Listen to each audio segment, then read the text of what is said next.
Sunday, Bapak Ibu yang terkasih dalam Tuhan Yesus Kristus.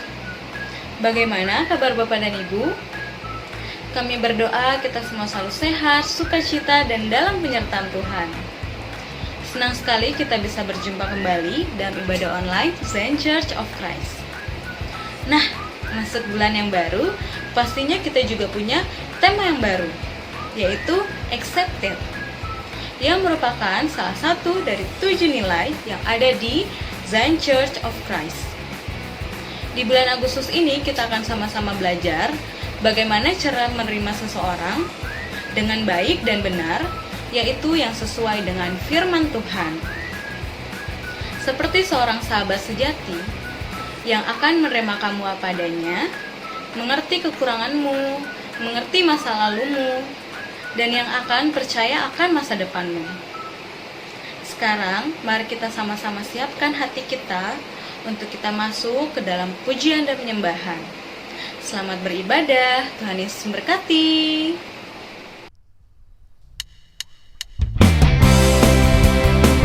Mengajak Bapak Ibu Saudara, mari kita menyembah Tuhan. Kita serukan nama yang dahsyat, nama yang ajaib, Yesus namanya. Tuhanku Maha Besar, Tuhanku Maha Kuasa, Raja segala raja.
kasih Tuhan penuhi hatiku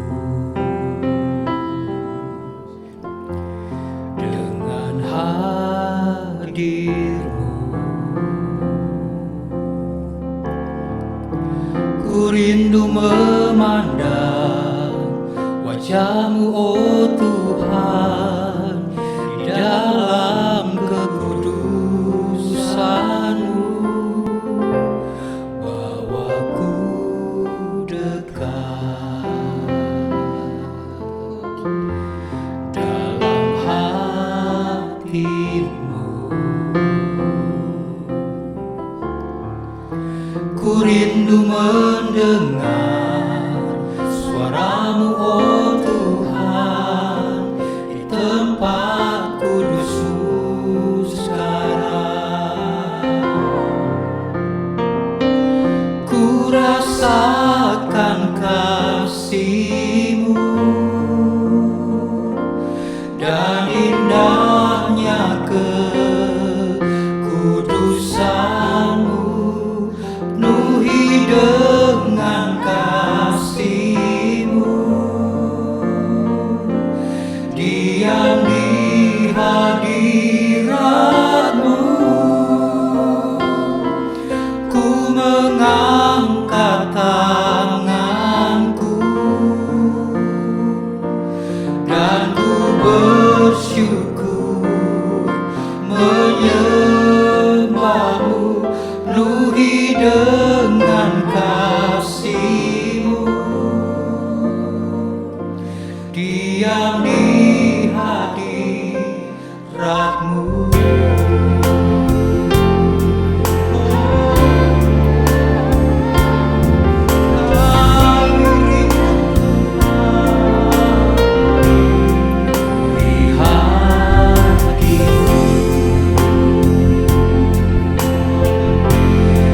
Dengan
Tiada ternilai salibmu Tuhan, Kau sungguh berharga bagi setiap kami.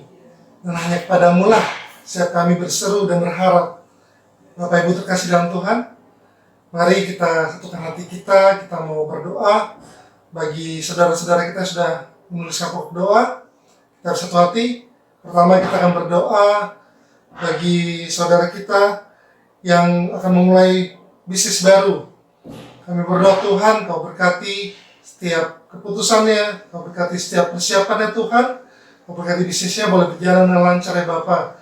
Kami juga mau berdoa bagi saudara-saudara kami yang rindu mengalami pemulihan dari sakit kepala, dari sakit asam lambung, dari sakit kanker, dan juga sakit diabetes. Kau dokter di atas segala dokter, Kau maha penyembuh.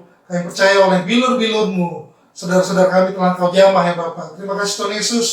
Kami juga mau berdoa Tuhan bagi saudari kami yang rindu kesehatan dalam masa hamil dia Tuhan. Kau berkati Tuhan selalu, dia boleh sehat, juga calon anaknya juga Kau berkati sehat, beserta keluarga besar. Kau berkati sehat selalu ya Bapa.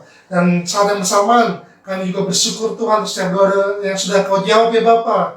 Kami bersyukur Tuhan untuk hasil rapid test dari saudari kami yang non reaktif ya Bapa. Terima kasih Tuhan, Kau sangat baik. Juga kami bersyukur Tuhan untuk perjalanan penerbangan ke kota asal yang sudah Kau berkati lancar ya Bapa. Kami berdoa Tuhan, Kau berkati selalu, dia boleh berkumpul dengan keluarganya ya Bapa. Terima kasih Tuhan Yesus untuk semua kebaikan-Mu ya Bapa. Kami berdoa, kami mengucap syukur di dalam nama-Mu Tuhan Yesus. Haleluya, amin. Dan sekarang, sebelum kita masuk dalam kebenaran firman Tuhan, kita bersama-sama baca renungan untuk minggu ini dulu. Saya membacakan terlebih dahulu, diambil dari Efesus 2 ayat 10. Efesus 2 ayat 10, karena kita ini buatan Allah, diciptakan dalam Kristus Yesus untuk melakukan pekerjaan baik yang dipersiapkan Allah sebelumnya. Ia mau supaya kita hidup di dalamnya. Mari kita baca bersama-sama. Efesus 2 ayat 10, karena kita ini buatan Allah, diciptakan dalam Kristus Yesus untuk melakukan pekerjaan baik yang dipersiapkan Allah sebelumnya. Ia mau supaya kita hidup di dalamnya. Semoga renungan ini boleh menjadi kekuatan, menjadi pedoman bagi setiap kita dalam kehidupan sehari-hari, dan kita boleh menjadi pelaku firman Tuhan yang setia. Siapkan hati kita angkat kembali pujian ini.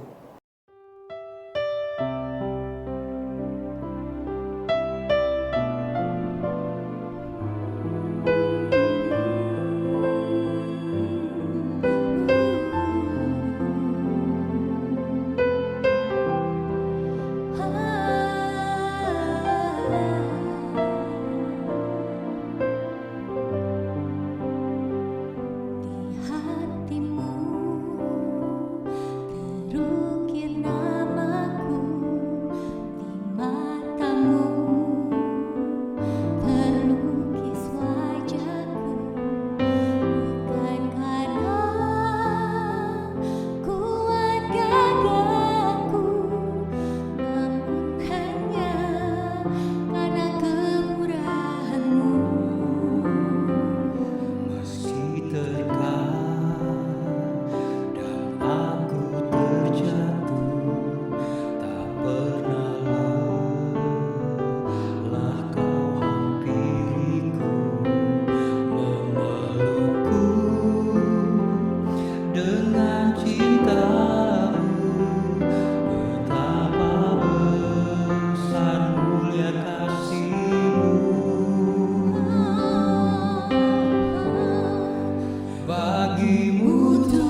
segala pujian, hormat kemuliaan,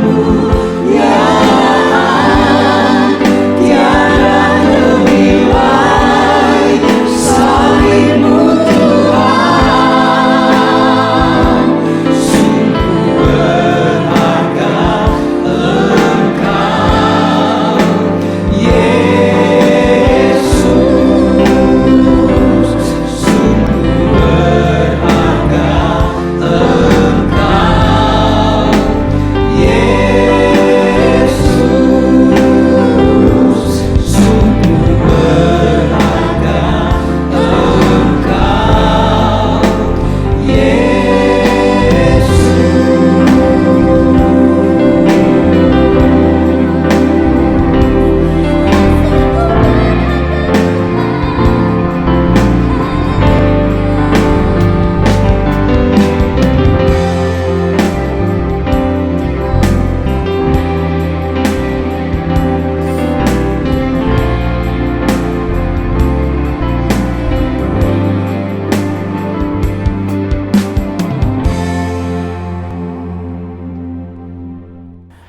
Puji nama Tuhan, senang kembali bertemu dengan Bapak Ibu Saudara di dalam siaran online bersama-sama dengan Zion Church of Christ.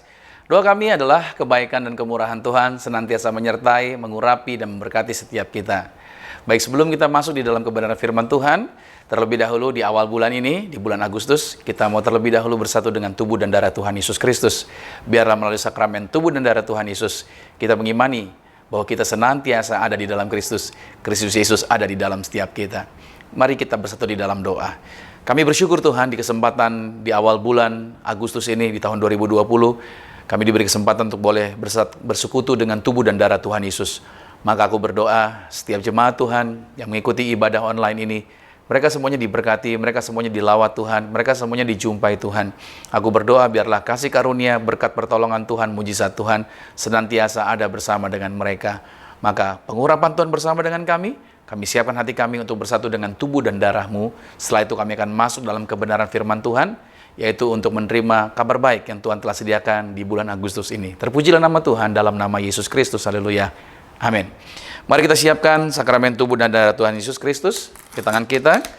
Dan satu firman Tuhan di bulan ini, yaitu sebelum kita masuk dalam sakramen tubuh dan darah Tuhan Yesus, saya bacakan buat saudara.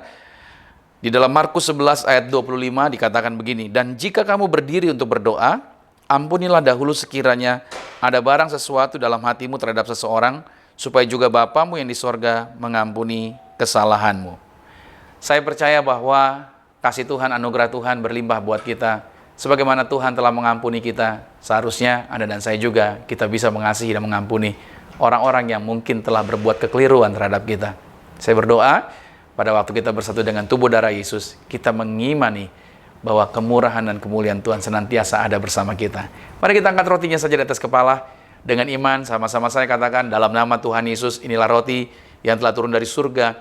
Inilah tubuh Tuhan Yesus Kristus, tubuh yang tergantung di atas kayu salib, yang memberikan kami bersama dengan keluarga kehidupan yang kekal di dalam kerajaan sorga. Agar mulai hari ini kami mengimani bahwa kami menang atas segala virus. Kami tidak akan terkapar sakit. Kami mengimani menang atas segala virus, bahkan COVID-19 kami halau, tidak berkuasa bagi hidup kami. Dalam nama Tuhan Yesus, apapun yang kami pegang kerjakan, Tuhan buat berhasil, dan usia kami lebih dari 80 tahun dalam nama Tuhan Yesus. Inilah roti yang turun dari surga, inilah tubuh Tuhan Yesus Kristus. Mari kita makan tubuh Tuhan Yesus Kristus.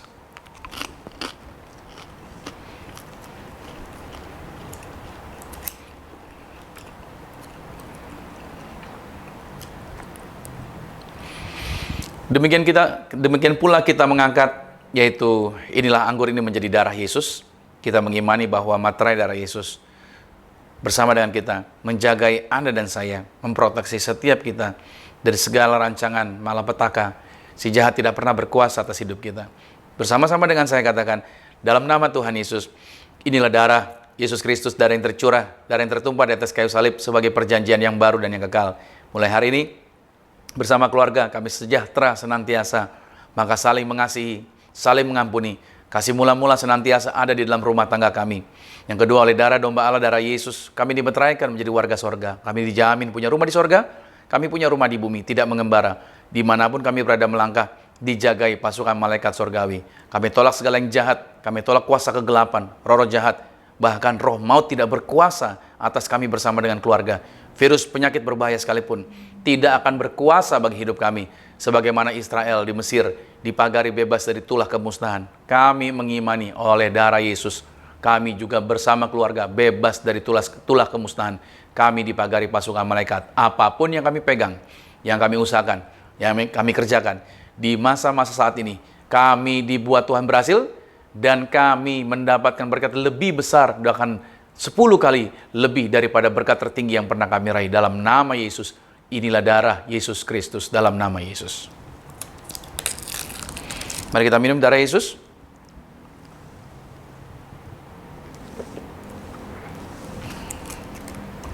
Saya mengajak saudara juga ambil sakramen minyaknya.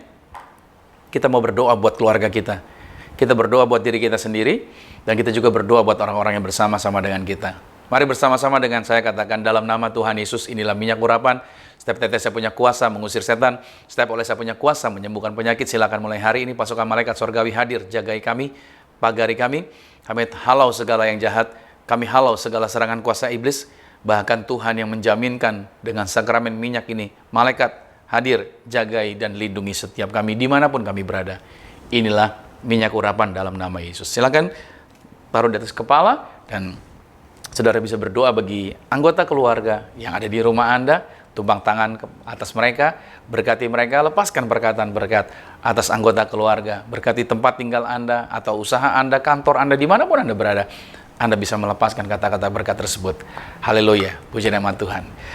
Baik, saya senang sekali di hari Minggu ini bisa menjumpai saudara, bisa melayani kembali, dan saya berdoa tetap dalam kondisi yang terbaik bagi setiap kita. Dari minggu ini saya membawakan judul, yaitu judulnya adalah Accepted. Accepted, kita berbicara mengenai accepted. Bahwa di bulan Agustus ini kita sedang membahas tema atau nilai yang baru.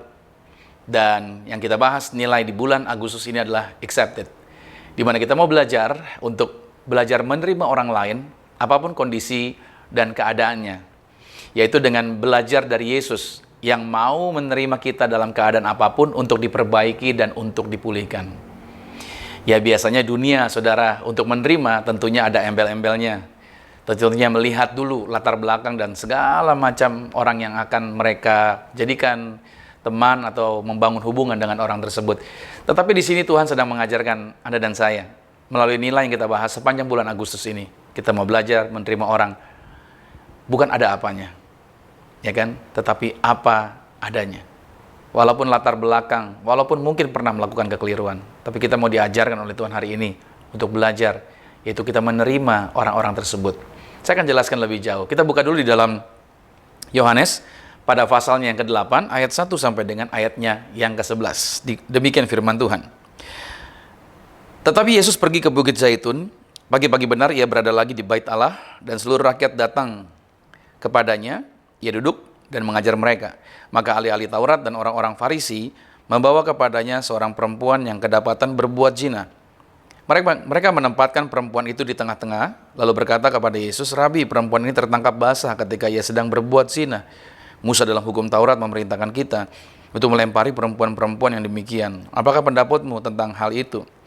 Mereka mengatakan hal itu untuk mencobai dia, supaya mereka memperoleh sesuatu untuk menyalahkannya. Tetapi Yesus membungkuk lalu menulis dengan jarinya di tanah. Dan ketika mereka menerus bertanya kepadanya, ia pun bangkit berdiri lalu berkata kepada mereka, "Barang siapa di antara kamu tidak berdosa, hendaklah ia yang pertama melemparkan batu kepada perempuan itu." Lalu Yesus membungkuk pula dan menulis di tanah. Tetapi setelah mereka mendengar perkataan itu, pergilah mereka seorang demi seorang, mulai dari yang tertua. Akhirnya tinggallah Yesus seorang diri dengan perempuan itu yang tetap di tempatnya. Lalu Yesus bangkit berdiri dan berkata kepadanya, "Hai perempuan, di manakah mereka? Tidak adakah seorang yang menghukum engkau?" Jawabnya, "Tidak ada Tuhan." Lalu kata Yesus, "Aku pun tidak menghukum engkau, pergilah dan jangan berbuat dosa lagi mulai dari sekarang." Saudara, setiap kali saya pergi ke bengkel, kalau saya servis kendaraan, saya teringat bahwa biasanya kaum pria itu menjadikan tempat ini atau bengkel sebagai salah satu venue favorit yang cukup diminati. Setiap kendaraan kalau di bengkel itu, saudara, setiap kendaraan yang dibawa ke bengkel itu diperiksa setiap bagiannya. Nah, segala kerusakan yang dilaporkan segera ditindaklanjuti untuk diperbaiki. Nah, sebelumnya kendaraan tersebut bermasalah sebelum masuk ke bengkel. Nah, selesai dari bengkel, kendaraan tersebut menjadi sehat. Jadi sehat kembali dan dapat beroperasi secara normal. Ya, dan optimal. Nah, jelang waktu berjalan, kendaraan yang sudah pernah masuk bengkel maksud saya, pastinya akan kembali lagi untuk diservis dan dikalibrasi ulang lagi. Dan dalam periode tertentu, biasanya selalu akan ada bagian-bagian part yang butuh untuk diperbaiki. Apa maksudnya? Nah, saudara lihat bahwa bengkel tidak pernah menolak kendaraan yang datang. Melainkan bengkel itu terbuka dan menerima, mendiagnosa, dan memperbaikinya. Nah, ini menjadi menarik bahwa gereja itu sebenarnya, kalau saya boleh gambarkan, diibaratkan sebagai bengkel. Ya, gereja itu sebagai bengkel yang juga memperbaiki setiap orang yang datang dari berbagai latar belakang yang berbeda. Dan ketika sudah diperbaiki, suatu hari bisa saja orang tersebut rusak kembali dan butuh direparasi lagi. Nah, contoh inilah sebenarnya diperlihatkan oleh Yesus. Bahwa Yesus itu menerima setiap orang, apapun kondisi dan apapun keadaannya, untuk dibenahi dan dituntun kepada jalan keselamatan. Dalam teks Alkitab yang kita baca pada saat Yesus sedang mengajar di Bait Allah, ada sejumlah ahli Taurat dan orang Farisi yang datang ke sesi pertemuannya Yesus. Mereka datang bukan untuk mendengarkan pengajaran, melainkan berupaya menjebak Yesus dalam suatu kesalahan. Nah, menjadi catatan di sini, saudara, bahwa para ahli Taurat ini dan orang-orang Farisi selalu hadir dalam pertemuan ibadah ketika Yesus mengajar. Nah, mereka, yang uniknya mereka, saudara, mereka datang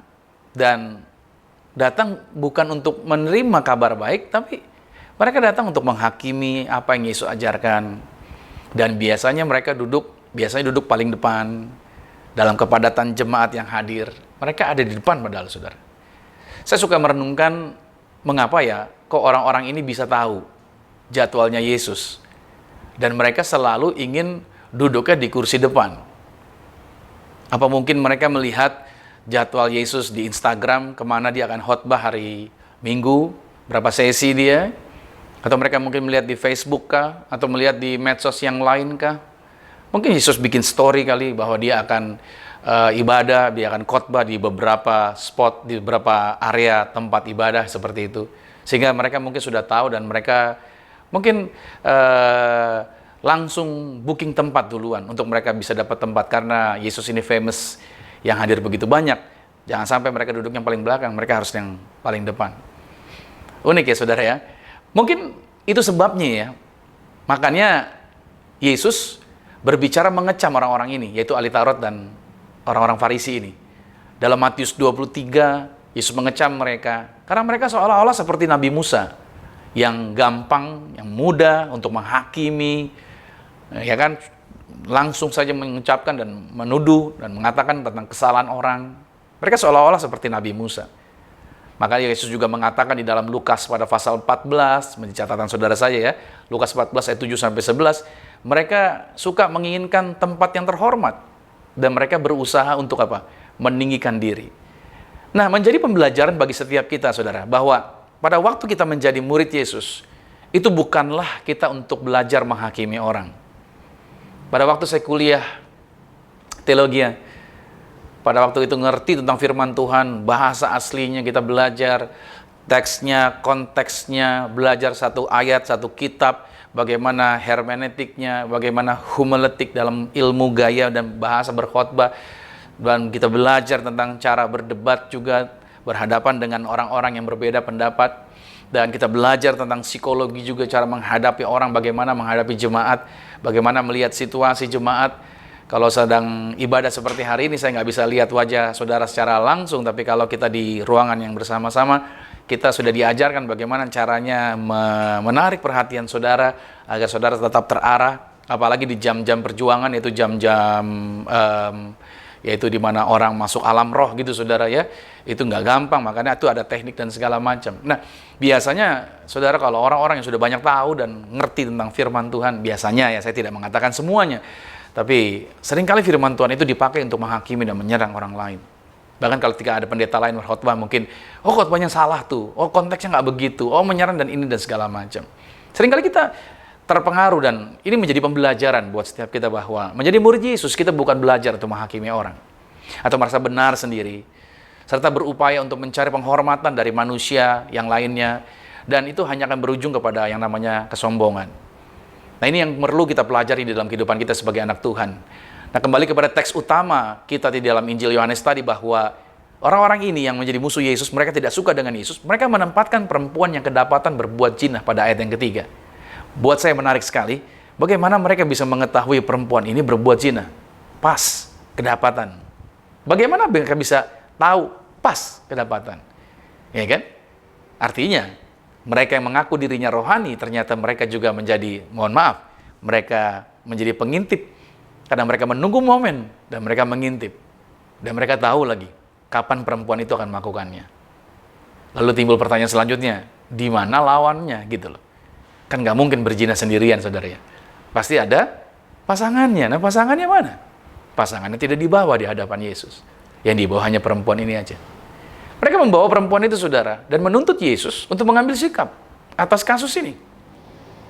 Lalu, saudara, pertanyaannya juga dikatakan begini, di setiap kasus pelanggaran yang terjadi, ya kan nggak cuma kasusnya perempuan ini aja. Pertanyaannya, kasus-kasus yang lain, apakah Yesus dilibatkan juga nggak kira-kira dalam setiap pengambilan keputusan untuk kasus-kasus yang ada? Padahal, tentunya tidak kan. Cuman yang ini, mereka pas, mereka bawa di hadapan Yesus. Padahal mereka sendiri tidak pernah terang-terangan mengakui Yesus sebagai pemimpin. Jadi jelaslah rencana mereka hanya untuk menjatuhkan kredibilitas Yesus sebagai pengajar di hadapan orang banyak. Nah, di sini yang saya tertarik, Yesus sangat mengasihi semua orang yang ada di sana. Termasuk Yesus mengasihi orang-orang yang memusuhinya. Yesus meresponinya dengan cara menulis di atas tanah. Dia membungkuk, dia tulis di atas tanah. Tidak dijelaskan oleh Alkitab apa yang dituliskan di sana.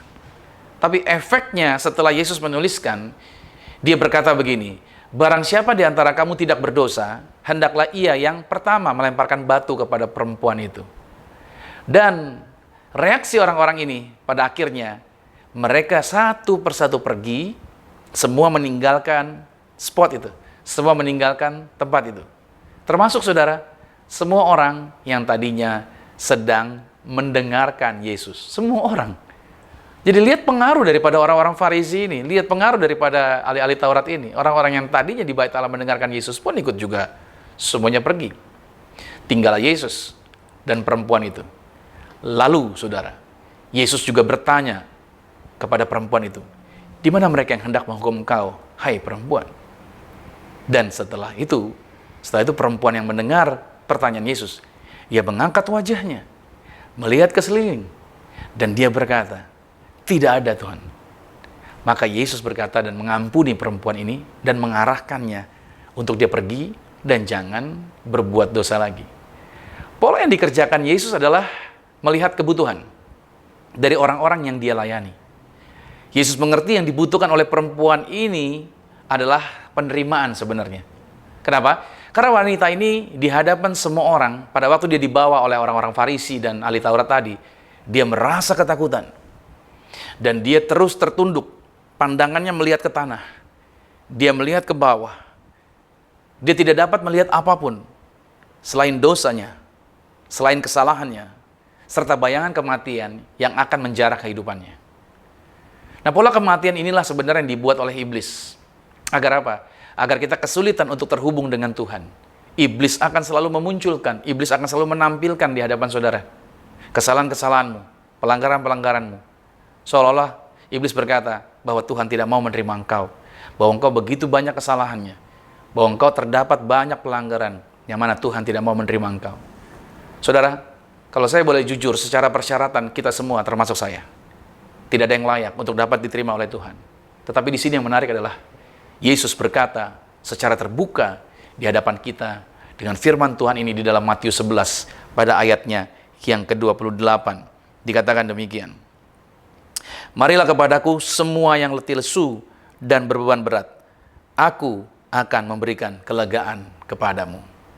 Kata-kata ini menjadikan pencair suasana dalam setiap anak-anak Tuhan atau setiap manusia yang hidupnya di dalam kecemaran, yang selalu tertuduh dalam kehidupan dia.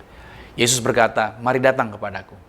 Semua engkau yang letih lesu karena beban berat, karena dosamu, karena pelanggaran, karena engkau keluar jalur, engkau letih lesu, bebanmu berat nak. Kata Yesus begini, aku mau tolong kamu, aku akan berikan kelegaan kepadamu. Halo, sudah terlampau lama mungkin kita hidup ada di dalam kesalahan. Telah begitu lama kita melakukan pelanggaran-pelanggaran yang kita pikir orang lain gak ada tahu. Yang kita pikir mungkin, ya udahlah, semua orang juga melakukan hal yang sama. Kita pikir itu hal yang normal, lumrah, dan melakukannya terus-menerus. Saudara yang kasih Tuhan, saya yakin ayat ini tidak pernah salah. Orang yang hidup di dalam kecemaran, orang yang hidup di dalam dosa, pasti lelah, pasti lesu. Bebannya pasti peak, bebannya berat banget. Di sini Tuhan mau tolong Anda. Di hari ini saudara dikasih Tuhan, accept it. Tuhan menerima Anda apa adanya. Tuhan membuka tangannya dan Tuhan berkata, mari datang kepadaku. Saya berdoa di hari Minggu ini, saya berdoa dari mimbar ini, saya berdoa melalui siaran ini, hatimu dijamah Tuhan. Saya tidak mau menghakimi Anda, tapi saya mengasihi Anda.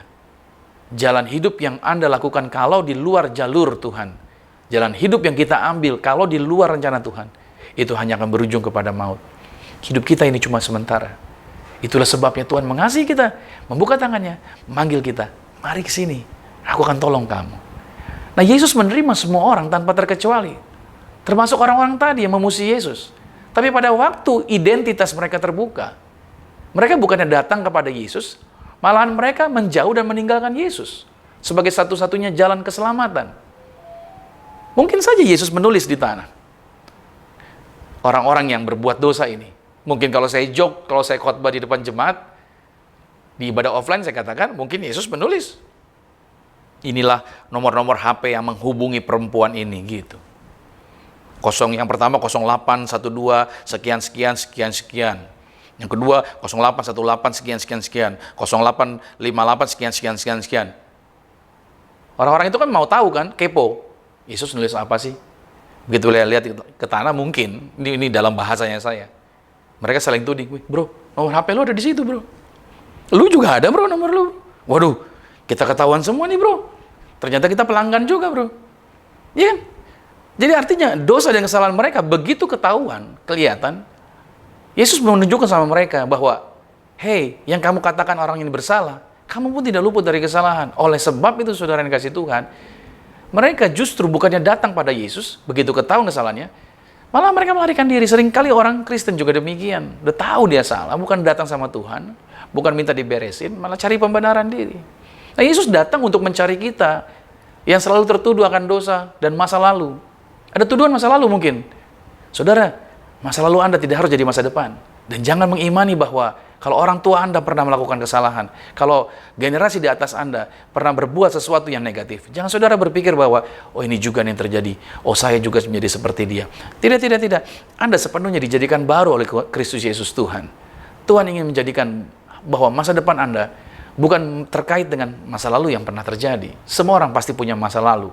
Oleh karena itu, saudara kasih Tuhan, Yesus datang, dia korbankan dirinya, mati di atas kayu salib, lalu bangkit dari kematian, dia kalahkan maut. Tujuannya agar setiap kita sadar bahwa kita telah diterima oleh Yesus, apapun masa lalu setiap kita. Tuhan telah memulihkan, dan Tuhan telah memperbaiki kita. Bahkan Tuhan mau untuk terus-menerus merawat kita, supaya setiap waktu kita semua siap sedia untuk menantikan waktu kedatangan Tuhan kembali. Nah, Yesus selalu mau menerima kita. Ini, pesan inilah yang Tuhan mau untuk kita melakukannya. Bahwa Tuhan mau Anda dan saya juga menerima sesama kita, sebagaimana Tuhan juga telah menerima kita. Saya berikan tulisan ini buat saudara bahwa sebagaimana yang telah kita terima, sebesar itulah hati kita juga bagi mereka. Saya percaya bahwa ketika kita sadar bahwa kita adalah orang-orang yang diterima Tuhan, terlepas dari masa lalu kita, Harusnya kita juga belajar untuk menjadi orang-orang yang mau menerima orang-orang lain yang bersalah. Lalu mengapa kita harus belajar untuk menerima orang lain? Di minggu pertama ini, mengapa kita harus belajar untuk menerima orang lain? Catat, yang pertama, karena kita selalu berpotensi mengecewakan orang lain. Ya, sekarang Anda dan saya, kita selalu berpotensi mengecewakan orang lain. Kita nggak bisa menyenangkan semua orang. Walaupun kita sudah berbuat sesuatu apapun, tetap saja bisa ada orang yang kecewa dengan kita. Dalam Roma pada pasalnya yang ke-7 ayat 21 sampai 26 dikatakan begini. Demikianlah aku dapati hukum ini. Jika aku menghendaki berbuat apa yang baik, yang jahat itu ada padaku. Sebab di dalam batinku aku suka akan hukum Allah, tetapi di dalam anggota-anggota tubuhku aku melihat hukum lain yang berjuang melawan hukum akal budiku dan membuat aku menjadi tawanan hukum dosa yang ada di dalam anggota-anggota tubuhku. Aku manusia celaka, siapakah yang akan melepaskan aku dari tubuh maut ini? Syukur kepada Allah oleh Yesus Kristus Tuhan kita. Jadi dengan akal budiku aku melayani hukum Allah, tetapi dengan tubuh insaniku aku melayani hukum dosa. Itulah sebabnya kita tidak bisa menjadi orang yang antipati kepada orang lain yang mungkin telah mengecewakan kita. Saya banyak dikecewakan orang. Ada banyak orang yang berjanji sama saya, tapi seringkali mereka melanggar janji mereka. Tapi saya tidak mau menjadi orang yang kecewa dan artinya menjadi orang yang menolak orang-orang tersebut. Saya percaya bahwa Yesus saja menerima saya yang banyak kali berbuat kekeliruan, memberi kesempatan. Hidup ini adalah kesempatan. Oleh sebab itu, saya mau tetap untuk belajar menerima. Karena kita sendiri pun dapat mengecewakan orang lain. Saya sadar. Saya sendiri pun dapat saja mengecewakan orang lain. Mungkin ketika saya berdiri di depan saudara hari ini, pada waktu saya menyampaikan sesuatu, bisa saja saya tidak sesuai dengan ekspektasi saudara. Oke, seringkali dalam hubungan rumah tangga, suami istri bertengkar. Alasannya karena mereka tidak berusaha menyadari bahwa masing-masing memiliki potensi kelemahan di dalam diri mereka. Ya, suami bisa punya kelemahan, istri bisa punya kelemahan. Di dalam keluarga juga demikian, antara saudara dan bersaudara. Daripada kita sibuk mencari pembenaran, lebih baik, saya sarankan, belajarlah kita untuk menerima kekurangan orang lain.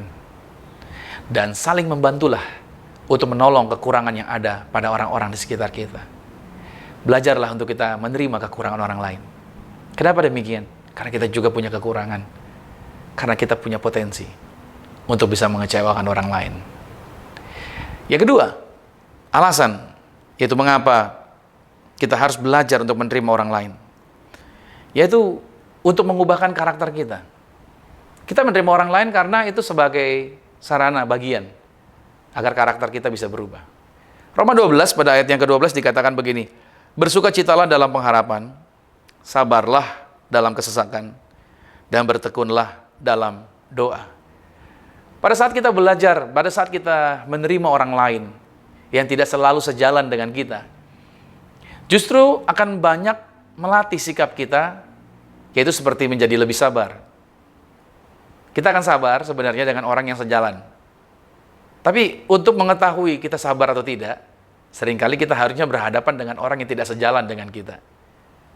Justru pada waktu kita berjalan dengan mereka, artinya nggak sepaham, nggak sejalan, mungkin kita dikritik dan segala macam. Kita belajar untuk menjadi lebih sabar. Kita menjadi orang yang perhatian, care dengan yang lain, dan berusaha untuk memecahkan masalah bukan dari kepentingan diri kita sendiri. Belajar mencari solusi dari perspektif orang lain, kita melihatnya. Dan kita belajar dengar-dengaran tentang orang, mendengar apa sih konsep berpikirnya dia. Kita coba menelaah kembali. Dan kita mengambil sikap.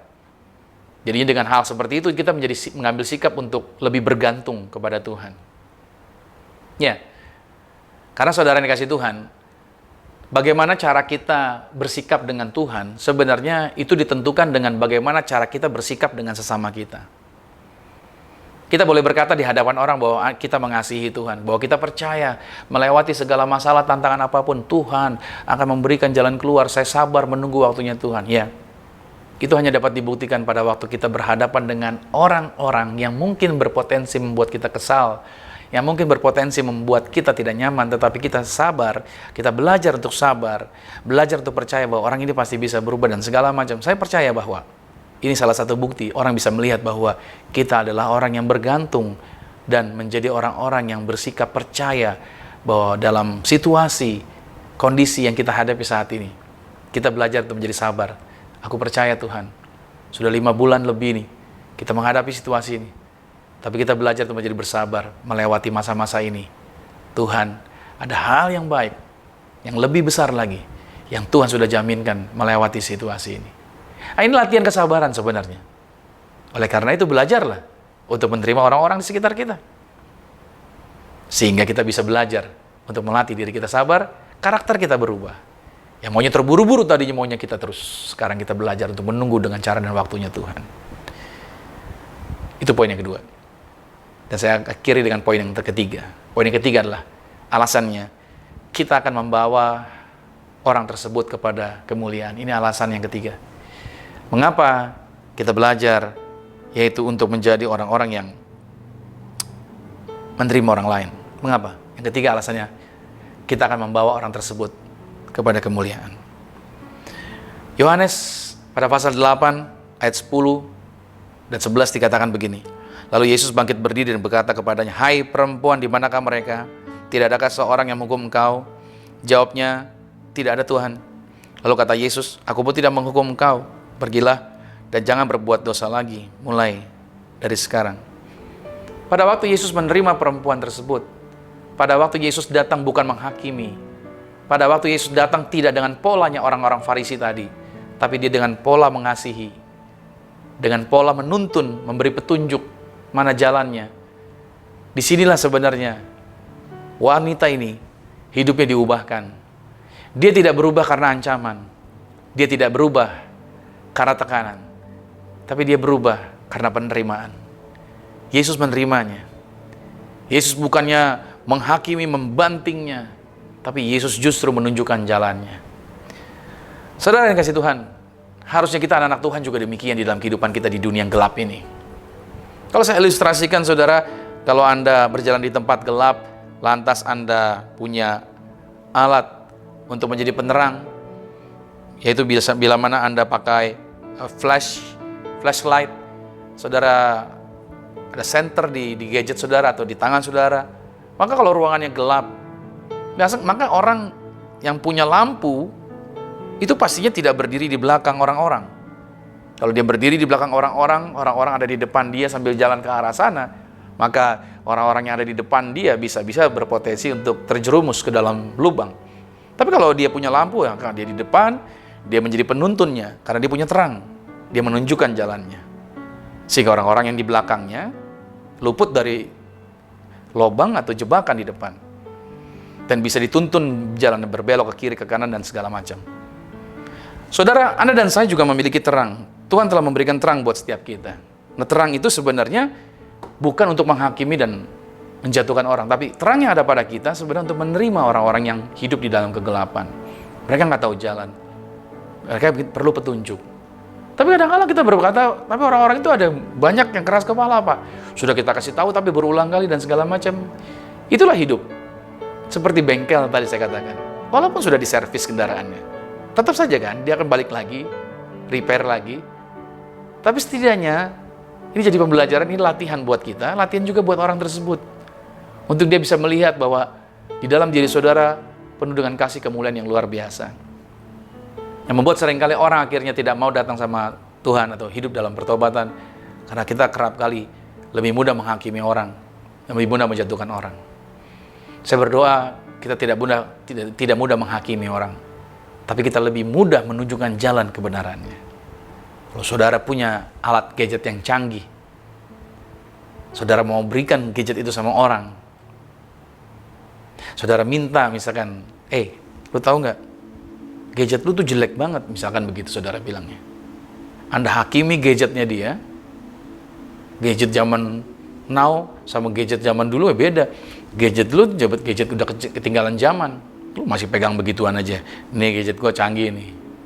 Setelah Anda hina-hina gadget orang, lalu Anda bilang, nih gadget gua kasih buat lu deh. Tentunya respon orang tersebut juga udah tidak nyaman terlebih dahulu. Dia sudah membangun blog. Dia sudah kesal karena Anda menghinanya begitu rupa dengan gadget Anda. Seolah-olah gadgetnya dia hina sekali. Nah, ini menjadi pelajaran sebenarnya. Harusnya tidak demikian caranya.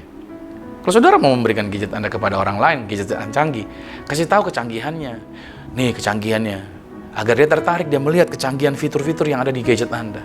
Setelah Anda menunjukkan kecanggihannya, Anda berikan kepada dia dengan syarat misalkan begini. Syaratnya gadget lu yang lama kasih ke gue. Ini gadget gue yang baru buat lu. Dia akan dengan sukarela memberikannya. Banyak kali orang-orang yang hidup di dalam kegelapan, mereka tidak mau bertobat. Karena kitanya sudah menghakiminya begitu rupa. Tapi hari ini belajar untuk menjadi orang-orang yang mau menerima terlebih dahulu. Bangun hubungan dulu, bikin trust dulu. Sehingga mereka akhirnya dapat percaya. Dan kita bisa membawa orang tersebut kepada kemuliaan Tuhan.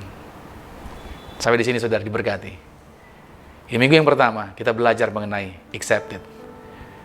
Saya berdoa saudara biar di minggu pertama ini kita praktekkan 3 poin yang kita bahas ini menjadi berkat buat setiap kita. Itu poin yang pertama, itu berbicara mengenai bahwa ketika kita menerima orang, alasannya itu karena kita sendiri pun punya potensi untuk mengecewakan orang lain. Alasan yang kedua, dengan menerima orang lain, itu bisa membangun karakter kita menjadi lebih baik lagi. Dan alasan yang ketiga adalah kita akan membawa orang tersebut kepada kemuliaan. Saya berdoa saudara, di hari Minggu ini Anda diberkati dengan sukacita, berbahagia, bersama dengan keluarga Anda, dimanapun Anda berada. Ingat, Tuhan Yesus terbuka tangannya untuk memulihkan keberadaan Anda. Kalau saudara mungkin baru pertama kali mengikuti siaran ini, saya berdoa buat saudara. Untuk saudara dipulihkan di kehidupan Anda. Untuk saudara mengalami perjumpaan secara pribadi dengan Tuhan. Kalau selama ini hidup Anda jauh dari Tuhan, selama ini ada kata-kata yang terus berbicara di pikiran dan telinga Anda bahwa Anda tidak bisa diterima oleh Tuhan, izinkan saya berdoa buat saudara. Izinkan saya memberkati Anda. Izinkan saya melepaskan kuasa Tuhan untuk menjamah Anda. Mari angkat tangan saudara di tempat Anda masing-masing. Saya mau berdoa buat saudara. Biar berkat ini, biar kuasa ini turun atas hidup Anda. Biar Roh Kudus menjamah hatimu. Biar Roh Kudus memulihkan Anda. Haleluya. Bapa, dalam nama Tuhan Yesus, aku berdoa buat setiap mereka yang telah mendengarkan firman Tuhan ini, dijamah Tuhan. Kuasa Tuhan memberkati, kuasa Tuhan melawat mereka. Aku berdoa dalam nama Tuhan Yesus. Kalau mereka baru pertama kali mengikuti siaran ini, maka aku berdoa dalam nama Tuhan Yesus. Jamah mereka, jumpai mereka juga dalam nama Tuhan Yesus. Bahkan kalau mereka selama ini ada yang hidupnya jatuh bangun dalam kesalahan, hidup di dalam dosa, di mana penghakiman begitu banyak terjadi, seperti yang dialami perempuan tadi, maka saat ini dalam nama Tuhan Yesus, sebagaimana Yesus berkata, mari datanglah kepadaku, hai engkau yang letih lesu dan berbeban berat, aku akan memberikan kelegaan kepadamu. Hari ini hal yang sama aku lepaskan dalam nama Yesus. Roh Kudus jamah mereka. Roh Kudus jumpai mereka. Roh Kudus pulihkan mereka. Sehingga mereka mengalami lawatan kehidupan yang baru terjadi bagi hidup mereka dalam nama Tuhan Yesus. Aku berdoa biar kuasa Tuhan hadir, turun, memberkati, mengurapi setiap mereka. Thank you Lord Jesus, terima kasih Tuhan. Maka terima kasih juga Tuhan Yesus untuk siaran ini juga. Dimanapun kami semua menyaksikan, semuanya diberkati. Aku berdoa buat gereja-gereja semua diberkati. Di seluruh dunia, situasi pandemi ini tidak menyurutkan semangat, tapi membuat kami berkreasi, berinovasi, lebih lagi, bahkan lebih lagi dari yang dulu. Kami punya kreativitas yang tinggi. Berkati konten-konten anak-anak Tuhan yang sedang melayani dengan cara siaran online ini. Berkati juga Tuhan setiap anak-anak Tuhan dalam pelayanan mereka. Terima kasih Tuhan, memberkati juga teman-teman yang sudah membantu dalam acara pelayanan ini. Mereka semua diberkati. Apapun yang mereka korbankan digantikan yang luar biasa. Memberkati setiap jemaat Tuhan, rekan-rekan yang telah turut membantu dalam persembahan syukur mereka, tangan-tangan mereka juga diberkati. Apapun yang mereka korbankan digantikan yang luar biasa, lipat kali bahkan ratusan kali ganda. Terima kasih atas segala berkat-Mu, terima kasih atas pertolongan-Mu. Kami berdoa buat Indonesia, dari Papua sampai dengan Aceh. Lawatan Tuhan terjadi, setiap kotanya diberkati, setiap wilayahnya, setiap daerahnya. Indonesia bisa lewati pandemi ini dengan luar biasa dan menjadi negara yang maju, negara yang dahsyat, negara yang berdaulat, negara yang diberkati Tuhan. Para pemimpin, kepala negara, presiden diberkati. Para pemimpin daerah memiliki kesehatian, kekompakan, bersatu dengan seluruh jajaran pemerintahan pusat untuk membangun yang terbaik, untuk keluar dari masalah ini, keluar dari situasi ini, memiliki solusi yang terbaik bagi masyarakat. Doa kami, Indonesia diberkati, bahkan seluruh negara di dunia ini juga, semuanya diberkati Tuhan. Dimanapun kami semua berada, diberkati Tuhan. Terima kasih Bapak, saatnya kami akan mengakhiri ibadah ini, dan kami akan menerima berkat Tuhan. Kekasih Kristus arahkan hati. Aminkan setiap berkat ini menjadi milik kita. Diberkatilah engkau di dalam usahamu, diberkatilah engkau dalam pekerjaanmu, Diberkatilah engkau dalam studi sekolah kuliahmu, dan diberkatilah engkau di dalam pelayananmu. Apapun yang kau pegang, kerjakan di dalam kekudusan. Ingatlah perkara ini. Tuhan Yesus Kristus pasti buat engkau berhasil. Diangkat Tuhan, kau naik ke atas bukan turun. Jadi kepala bukan ekor. Kau berdoa sepanjang minggu, bulan, bahkan tahun ini merupakan minggu, bulan, tahun yang penuh berkat. Sehingga siapapun tinggal dengan kau pasti diberkati. Keluargamu diberkati, orang tuamu diberkati, saudara-saudarimu diberkati, rumah tanggamu berbahagia.